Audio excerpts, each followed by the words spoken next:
Hey y'all, welcome back to another exciting episode of Chefing with Sean. Today I'll be making Thai red curry. What is Thai red curry? It actually is a dish that's popular in Thailand. It uses red curry paste, coconut milk, and a meat of your choice. Today I'll be using chicken and shrimp. Now the first step to your Thai red curry, which is actually going to take the longest, is to get your rice cooked. Alright, so we got a nice pan right here. Generally, when you're cooking rice, you want to be 1 part rice, 2 parts water. So I'm using the smoked basmati rice. I actually have it right here. It's a smoked basmati rice, and I followed the instructions on the bag. You know, the instructions said, like I said, 2 parts liquid, 1 part rice.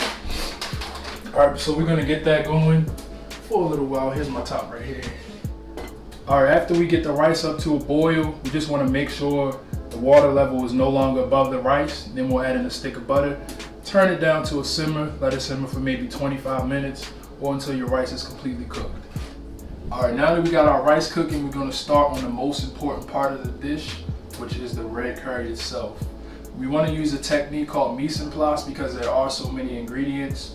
Mise en place is a French term. It just basically means everything in its place. So we're going to prep all our ingredients, which is a lot. And then after we prep them, we're going to come back, combine them. And then after we combine everything, it should take no longer than 10 minutes to cook. All right, I'm going to start off by chopping some onions. Y'all know I like to use gloves because I don't like the smell of the onions in my hand.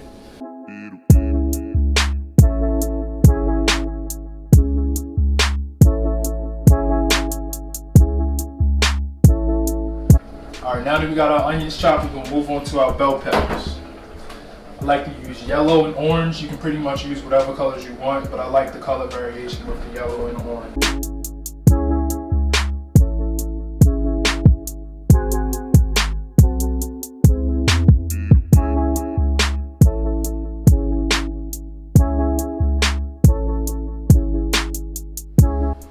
Alright y'all, now that we got our peppers chopped into strips, we're going to move on to our next step. The next step is a lot. So we're going to chop up about a teaspoon of fresh ginger, or depending on how much you like, you can do a little more. 2 fresh cloves of garlic. We have a stalk of lemongrass, and we also have a serrano chili. They're pretty spicy, but if you like it spicier, you can use a different type of chili. Alright, so I'm going to start off with the ginger. Like I said last time, when you cutting up your ginger, you can use the back of a spoon just to peel it.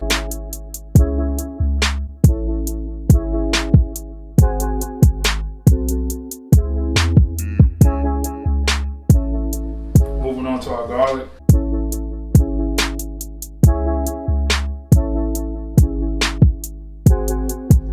Now that we've got the ginger and the garlic chopped, we're going to move on to chopping up the lemongrass. I love using lemongrass. It's such a bright floral flavor, and it's an addition that just makes this dish over the top.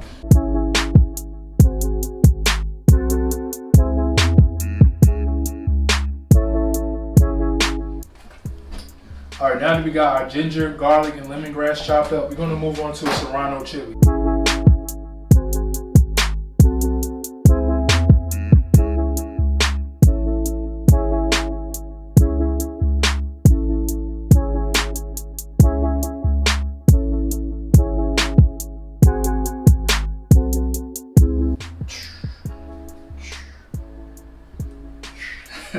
Now that we got our green chili chopped up, we're going to move on to the cilantro. We're going to cut up enough cilantro to put inside of the dish, but we also want to have enough to garnish it after we plate.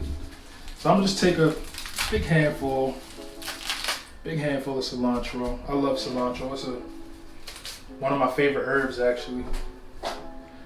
All right. Hey. So we're going to do what's called a chiffonade. We're going to take the leaves that we have here. We're going to try and roll them into their cells as much as possible. Once you have like a little cigar.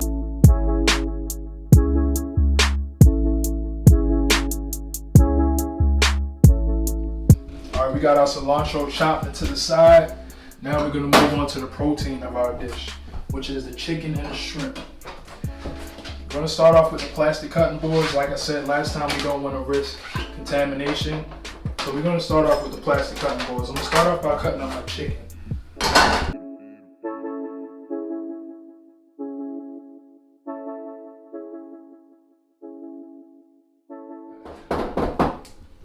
Like I said, once you get your chicken chopped into cubes, you want to move on to your shrimp.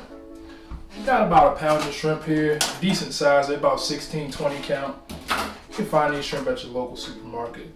So what I'm gonna do is peel and devein all of them.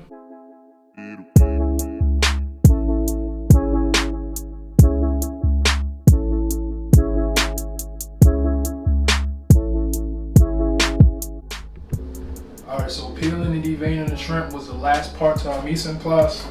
But we still do have a few more ingredients that we have to add. We're gonna add some rice wine vinegar, a can of coconut milk. Make sure you shake it up first. The zest of 1 lime, some snap peas, which you're gonna take and put them in their own bowl, some raw sugar, chicken stock, last but not least, salt and pepper. And I like to add a little bit of cumin. I love the flavor of cumin. It's completely optional, but I'm gonna add a little bit of cumin just to give it an extra little herby flavor. All right, we got our snap peas rinsed off. Our pan is nice and hot. The recipe calls for vegetable oil, but I'm gonna use a little bit of extra virgin olive oil.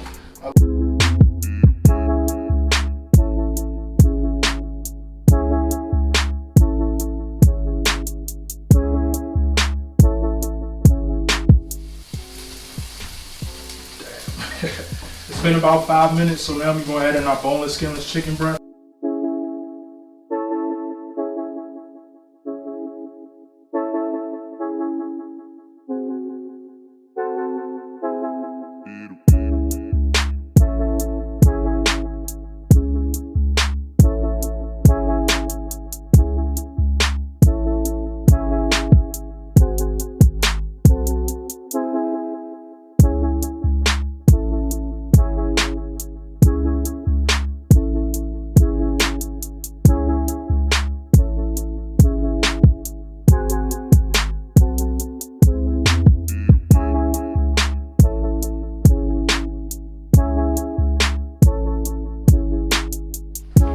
Alright everybody, I grabbed a small portion out of the pot just to show you all how I played it. It's just about ready. We got the shrimp completely cooked in here. So I'm gonna grab my nice little plate so we can plate it up. But I'm gonna start off with plating the curry at the bottom. So just for a nice little visual effect. Nice curry at the bottom of this bowl.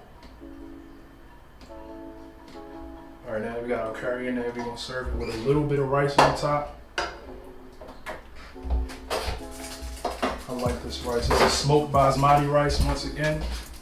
And it just adds a great flavor to your red curry. If you never had red curry before, like I said, you can spice it whatever way you like. It's just a really good combination of flavors.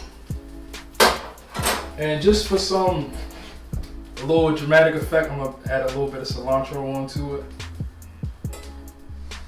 There you have it, y'all. Yummy Thai red curry. Let's give it a taste. I'm gonna go for a nice piece of chicken. Some of that smoked rice.